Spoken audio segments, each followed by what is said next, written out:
بسم الله الرحمن الرحيم. الحمد لله رب العالمين، والصلاة والسلام على سيد الأنبياء والمرسلين. اللهم علمنا ما ينفعنا وانفعنا ما تعلمنا وزدنا بفضلك علما وتعليما إنك على كل شيء قدير. So continuing with the niceties, subtleties of certain narrations where a mudallis is problematic but not in a particular scenario. رواية قال المصنف رحمه الله تعالى ونفعنا الله بعلمه وعلمكم آمين. رواية يزيد بن زريع عن يونس بن عبيد عن الحسن قال يزيد: لم أكتب عنه أي يونس إلا ما قال سمعت أو سألت أو حدثنا الحسن. Right, so he's being very careful about لقاء. رواية محمد بن فضيل عن المغيرة بن مقسم الضبي عن إبراهيم النخعي قال ابن فضيل في مغيرة: كان يدلس وكنا لا نكتب عنه إلا ما قال حدثنا إبراهيم أي النخعي. رواية المدرسين في الصحيحين أو أحدهما، وذلك لأن من شرط الصحيح اتصال السند، وذلك يوجب التحري في رواية المدرس، فما أخرجه الشيخان أو أحدهما من طريق مدلس بعن فإنه محمول على السماع. Right, like this is تقليد. وأرى ألا يلتفت إلى ما أشير من بعض الأكابر من التشكك في بعض ذلك، وأنه لا يسعنا إلا حسن الظن. وهذه الأمثلة السابقة من روايات المحققين على المدلسين شاهد عظيم لذلك، فقد اقتفى العلماء بما ثبت من دلائل عامة، وأثبتوا السماع في كل أفرادها، فما في الصحيحين أولى وأحرى، فهما شيخا أئمة الصنعة، فضلا عن انعقاد الإجماع على تلقي كتابيهما بالقبول. Right. So anything that's been criticized has been criticized. And so we can look at, we can look at it, and if Daraqutni or somebody else comes along and says, no, there's there's a gap in the chain. So he's saying, وأنا أرى أن لا يلتفت إلى ما أشير من بعض الأكابر من التشكك في بعض ذلك. Right? So the issue is, some people came along, like Daraqutni and others, and they criticized certain things, Ibn Ammar, Shahid, etc. And that's been dealt with. And we've all said that basically everything in Sahih Bukhari Muslim is basically Sahih. Right? Wallahu a'lam.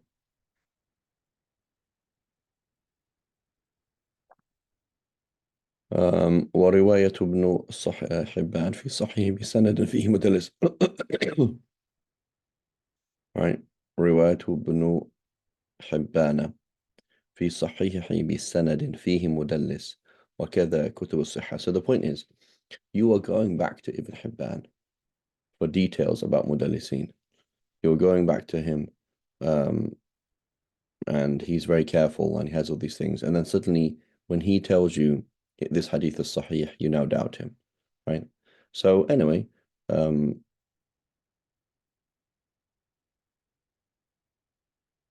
you can start questioning it. It's healthy to question it, right? There's nothing wrong with questioning and trying to find out. But the point is, the default is this person is applying his conditions,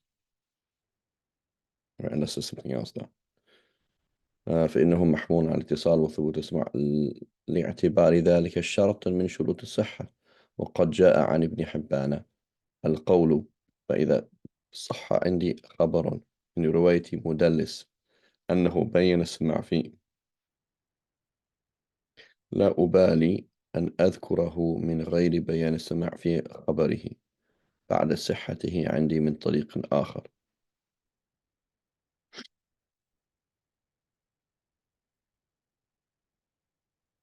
This is وقد جاء عن ابن حبان. So this is from Hadi Sari, right, the beginning of Sahih Bukhari.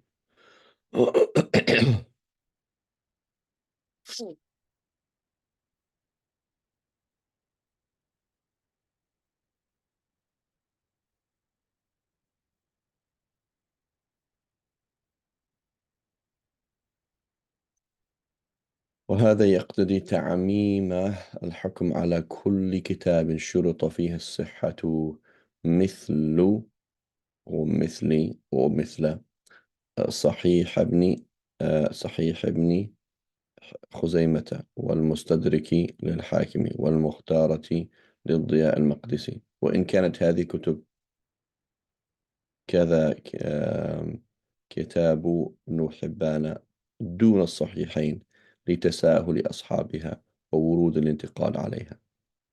لكن من لم يقم دليل على انقطاع حديث المدلس بالبحث والمراجعة فلتأخذ بالأصل. Right? So even he is saying, you find this بحث والمراجعة after you're doing lots of research, you disagree. But the default is that someone like Ibn Hibban, again, we go back to Ibn Hibban for naqd, right? We're going back to him and saying, how does this work? He's a huge scholar. So when you come to him and then you start questioning it, it's kind of like, so الله. ومن نزل في السند ذلك بأن يكون السند ولو دلسه عاليا فينزل عنه. Right, so if here's a mudallis and he clearly goes through a longer route in order to give you the chain. Right. مثال ذلك حديث صلاة الكسوف 8 ركوعات في 4 سجدات، أي أن يركع في كل ركعة 4 مرات ويسجد سجدتين. رواه حبيب بن أبي ثابت عن طاووس عن ابن عباس معنعنا، وحبيب مدلس، وقد سمع من طاووس وسمع من ابن عباس، فحكم لحديثه هذا بالاتصال. لماذا؟ لأنه لو أراد أن يدلس لرواه عن ابن عباس مباشرة طلبا لعلو السند، right? واختصارا، وكان لعلو السند عندهم شأن عظيم، فدل نزوله في السند على أنه لم يدلس. Does that make sense? Just almost like mentioning the chains, like, oh, I don't think you have a chain for it. So when I mention the chain, you obviously get the sense that, you know, that there's actually a chain.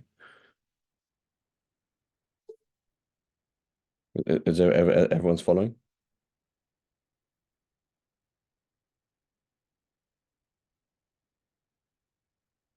So basically, the evidence that he is not doing tatlis is that he's gone through a longer chain, even though there's a better chain available, right? Exactly. So now it would be very odd that he could have mentioned Ibn Abbas, but then he mentioned he mentioned somebody else beneath Ibn Abbas.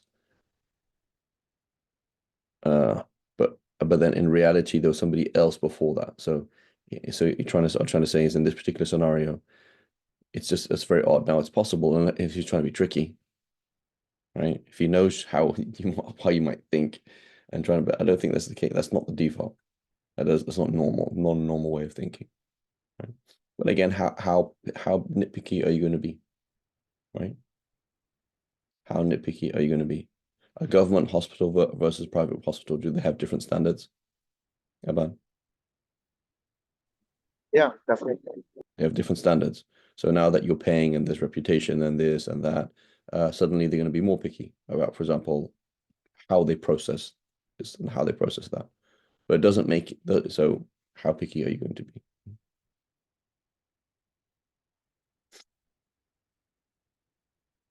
Okay, إعلال التصريح.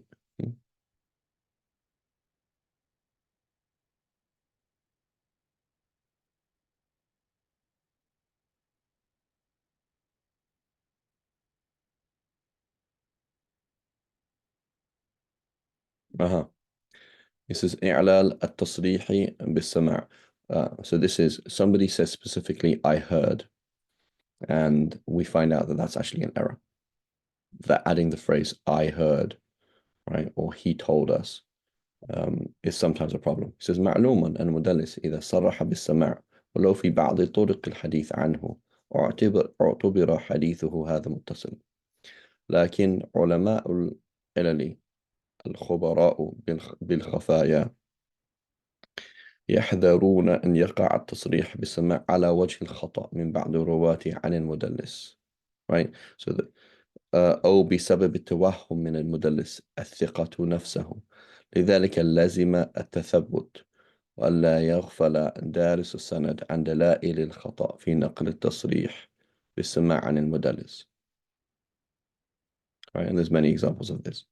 ومن أمثل ذلك ذكر الترمذي عن البخاري قال قلت للبخاري فإنهم يروون عن الحجاج يعني ابن الأرطاه قال سألت الزهري قال لا شيء. Right? So he said when you hear somebody saying oh in the chain translation goes so and so so and so and so and so I asked Zuhri. He said no, that didn't happen. Right? Why not? فلم يقبل الإمام البخاري هذا النقل لإثبات سماع الحجاج من ابن شهاب الزهري. والحجاج كثير التدليس والإرسال، والسبب في ذلك ما رواه يحيى بن حسان عن هشيم عن الحجاج بن أرطاة قال لم أسمع من الزهري شيئا. فكيف يقول سألت الزهري؟ Right? So that's obvious. It's like I never studied, I never heard anything from him. So now somebody comes along and says, "Oh, he said this." Right? وحديث روح بن عبادة عن ابن جريج عن حبيب بن ثابت عن عاصم بن ضمة عن علي رضي الله عنه قال لي رسول الله صلى الله عليه وسلم لا تبرز فخذك ولا تنظر إلى فخذ حي ولا ميت. أخرجه ابن ماجه وغيره من طريق روح بن عبادة عن ابن جريج عن حبيب هكذا معنعنا. وابن جريج ثقة حافظ مشهور بالتدليس وقد روى بعن فيضعف حديثه. وقد ورد طريقان فيهما تصريح ابن جريج بالسماع من حبيب بن ثابت. طريق يزيد بن عبد الله البيسري حدثنا ابن جريج أخبرني so this right أخبرني حبيب بن أبي ثابت عن عاصم إلى آخره. أخرجهما عبد الله ابن الإمام أحمد في زوائد المسند. So just notice here the use of the alif here. Right? In a name, Abdullah ibn Ahmad, there's no alif. But this is أخرجهما Abdullah, comma, the son of Imam Ahmad. Right? So uh, when it's one name, you drop the alif. Otherwise, if it's not a name, if you're just saying that who he is, then you put the alif in there. وطريق أحمد بن منصور حدثنا روح بن عبادة حدثنا ابن جريج أخبرني حبيب وعند الدرقطني. وهذا يفيد سماع ابن جريج من حبيب واتصال السند. لكن روى أبو داود عن الحجاج المصيصي عن جريج قال أخبرت عن حبيب بن ثابت. So he says I was informed from him, not I heard. فرجح المحققون انقطاع السند وأن رواية التصريح بالسماع وهام. قال ابن حجر وقع في زيادات المسند في الدارقطني ومسند هيثم بن كليب تصريح ابن جريج بإخبار حبيب له وهو وهم في نقدي. Right, in my own opinion. والدلالة على هذا ظاهرة منها قوة إسناد حجاج المصيصي عن ابن جريج أخبرته لأن حجاج من أثبت الناس في ابن جريج وقد تأيد برواية ثقات ليس فيها تصريح بالسماع. إضافة إلى أن روايتي التصريح بالسماع لا تخلوان من خدش من استعب طعن. يزيد وهو ابن عبد الله البيسري متكلم فيه. He's not that amazing. وحمد بن منصور وهو الحنظلي صدوق فلا يقاومان رواية حجاج المصيصي. فترجح رواية العنعنة ويكون التصريح بالسماع وهما ظنا طبعا ممن رواه, right? It seems to be the case, right? So here it's the issue of going between the two. It seems to be the case. وجدير بالذكر أن إعلال تصريح بسماع طريق من طرق كشف العلة فكن منها على ذكر, don't forget it, ولتستحضر أصول هذا العلم دائما, right? It's making sense? Yes, sir.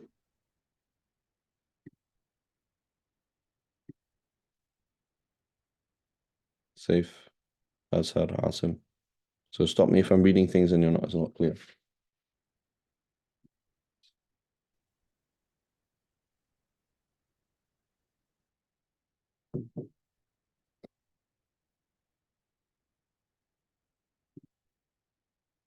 Safe, Azhar, Asim, all good?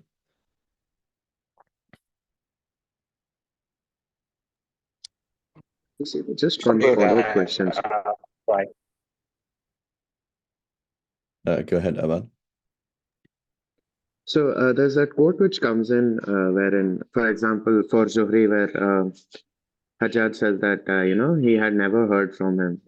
So that call which is coming on Hajjaj, is there a mechanism wherein even that is like rectified so that that whatever you heard on Hajjaj, like the info on the Rijal, right? Wherein he says, right, where Hajjaj mentioned that he had never actually heard from Zuhri.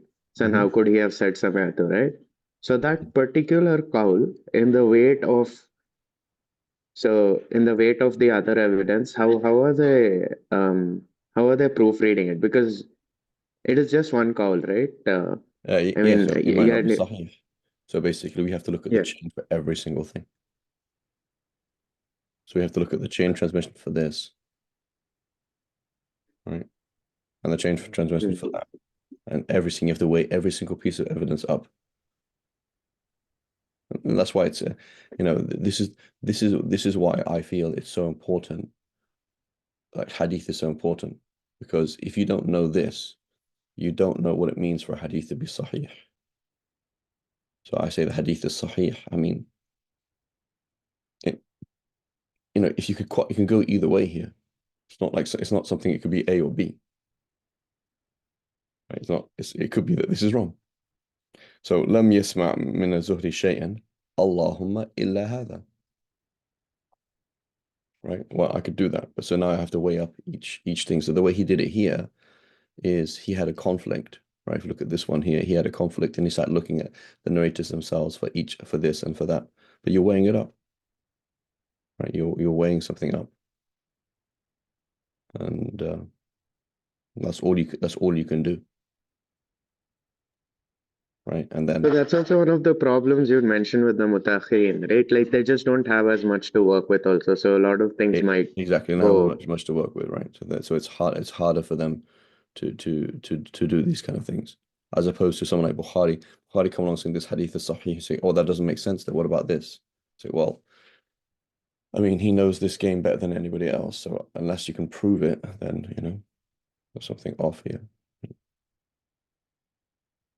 So now you can imagine, like for example, this issue here. Where was it? We're talking about exposing your thigh, right? So I'm trying to find out if this hadith is sahih or not. So then I'm saying, yes, the hadith is sahih, right? It says, don't expose your thigh and don't look at the thigh of anybody alive or dead. And I have now two narrations that show that it's actually connected, right? So I could go easy to say it's sahih, or easy to say it's weak for the argument that the author gave. And now I'm trying to work out whether it's halal or haram. And I'm trying to work out whether it's halal or haram. And now I have a bunch of fatwa from the Sahaba and Tabi'een. I have this and I have that. I have another hadith that backs this up, another hadith that goes against it. You can see how dhanni the whole process is. right? It's a difficult process. It's complex. Does it make sense that I should be so dogmatic about it and be so extreme about it? No. Does it make sense that I should not care about it and say, oh, hadith is questionable, so just ignore hadith? No. It's a difficult question. Simple. I'm in America right now. Should I vote? Should I not vote? If I vote, should I vote for this or this? Like, well, it's not an easy question to ask. If you don't vote, there's harm. If you vote for so and so, there's harm. If you vote for the other, so harm. So now I'm going to say you're a bad person because you didn't vote, or you're a bad person because you voted for so and so, or you're a bad person because you voted for so and so else. It's not that simple. This is what we're dealing with. It's not that simple.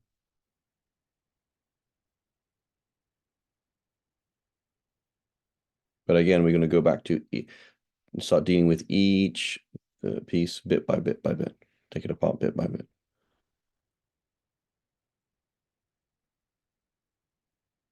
Okay. Does that make sense? Yes, yes. But just as a follow-up, so Albani, he knew all of these things, right? Because he was a expert. Like, I mean, he would have known the Vega. Like, it's not so. So when you get these hadith intensivists or like they like Ahlul Hadith and people like this, I mean, they are aware of these loopholes. So is it that they're not aware of the whole system, or I mean, why do they prioritize this so much? Is that they're ignoring? I mean, let's say like Imam Shafi, right? So Imam Shafi. So it's like this, okay? Uh, at the end of the day, if the hadith is more likely, then you have to act upon it. That is true, right? Also, in terms of usul, if the hadith is most likely to be sahih, then we're going to call it sahih. And if it's sahih, it's most likely that it's true, in which case you have to act upon it. Okay? So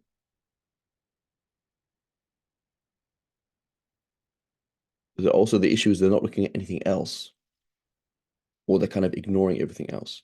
So, for example, then if you looked at any of those classes I did on pluralism, but like, so like it's just a very simple thing, right? I have three hadiths that say the Prophet led Sahaba in prayer, um, in a nafil. And they're like, khalas, that's the deen, that's the sunnah. And then they're like just ignoring other things. Like, what about the Amal Ahl Medina? I say, just ignore it. So things become convenient when you ignore things and you discount things. It makes life more simple, right? If you just ignore certain races, like it doesn't matter, they don't count. This race doesn't count. Then life becomes easier, right? Where you ignore people's feelings, it's just becomes simple. Well, I want to do this, so I don't really care, right? But when you start to now evaluate and weigh up different things, it gets much harder. So that's what they do, is just having a very simple approach, right? Is the hadith sahih? No. Yes. Okay, which is a relatively very complex thing, right? What does the hadith mean outwardly? What's the most obvious understanding of the hadith? This. Okay, there's a conclusion. Okay, but what about this? What about this? What about this? What about this? What about this? You ignore it. So then it makes it faster, more gratifying, and simpler, and just more convincing. Whereas for the faqih, it's not like that. It's extremely complex. It's just really, really difficult to do everything, because it just takes such a long time. So yes, it's not that they don't know certain things. They know some of these things, but they just ignore lots of things to make it easier.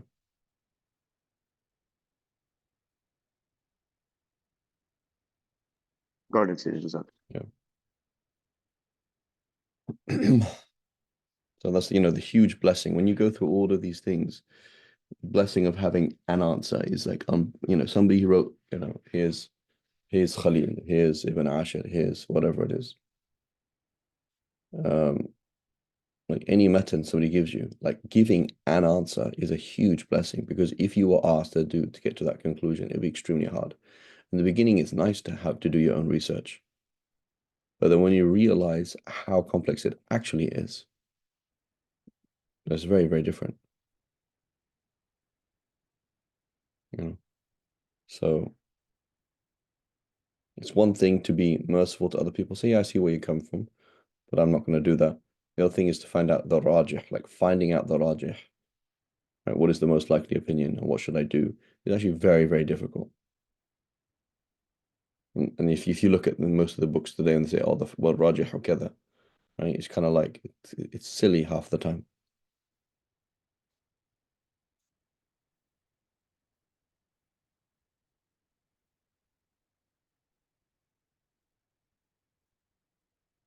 But again, it's much faster, much more gratifying. That's the issue. This is the 21st century, or 20th and 21st century. It's faster, right? Google quickly any Sahih hadith on this. No, okay, go with it, fine. Right? It's not that simple. Okay, I gotta stop here, inshallah ta'ala.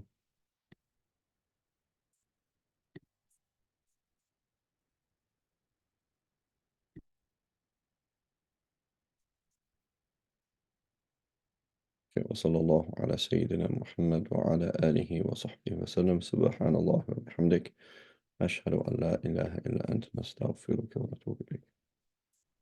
You always have that in mind. Life becomes very simple when you cancel people and ignore irrelevant pieces of information. It becomes very simple, but that doesn't make it good, right?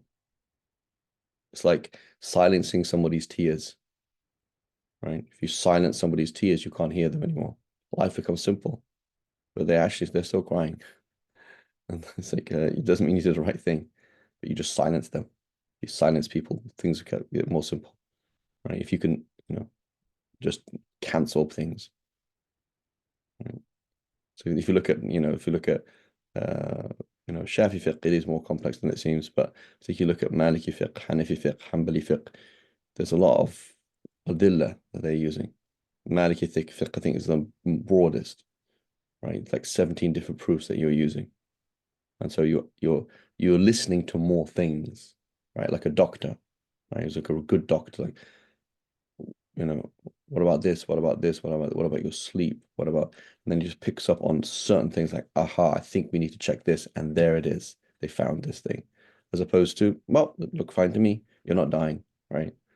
When in reality the patient is dying, right? And they're saying, I have a pain in my shoulder, and they aha, and you realize what's it called, Aban, when you have that pain that transfers. Sometimes you have Radiating pain. pain. What's it called? Radiating pain from the shoulder to Mediating pain, another right? So organism. they have this pain in their shoulders. It's not actually in their shoulders at all. It's somewhere else, right? And they're like, oh, I just need to take Tylenols. And like, maybe I hit my shoulder against something. Go ahead, Steve. So I was wondering, like in this case, like the modern Salafi scholars, I guess, but like people like Nasruddin Albani in this case, is it the case that they see this hadith is weak based on this topic they were studying, based on they said that this, but this is not regular, or there's irregularities, and then they say this hadith is weak, or they cast character doubts Yeah, on so the. I don't think they're totally ignorant of these things. And also, Okay. when you say they, like, what are they? What is a Salafi? Like, I don't think Right. it's just issue that this is where they'll stop, right? They're not looking at necessarily at Sanad Dhara'a. They're not necessarily looking at precedent. They're not looking necessarily at fatwa of the Sahaba and these kind of things. And so it's just different. They're looking at less. And sometimes when you say they, let's say, for example, specifically Sheikh Albani, right? It's just there's less to do with ilal, right? There's less to do with these things. That's why that book, Kashf al-Ma'lul by Al-Idlibi, right? That's the teacher of Sheikh Hamza Karamani, by Kashf al-Ma'lul, where he just basically totally slams Sheikh Albani and says, look, you're just doing a superficial look at the hadith and give a hukum on it. In reality, you're not looking at the ilal at all. And you don't even know what's going on at all. Right? Yeah, I have to stop here. So that's a specific individual. Are all people like that? All Salafis are the same? Like, no, but but it's part and parcel of an idea. There's an arrogance, an inherent arrogance that comes with it because you're not answerable to any system. So Right. that's one of the problems. Right? Because we see often that they have that they have hadith that this is weak, whereas in the past, but the Muhaddithin said it's probably Sahih or Hasan, and so that's why I was asking. Yeah, that can happen, but there are other people as well. There are other camps as well. Like the Milibariyin is very different. Right. It's slightly different. Okay, وصلى الله على سيدنا محمد وعلى آله وصحبه وسلم. سبحان الله وبحمدك أشهد أن لا إله إلا أنت نستغفرك ونتوب إليك.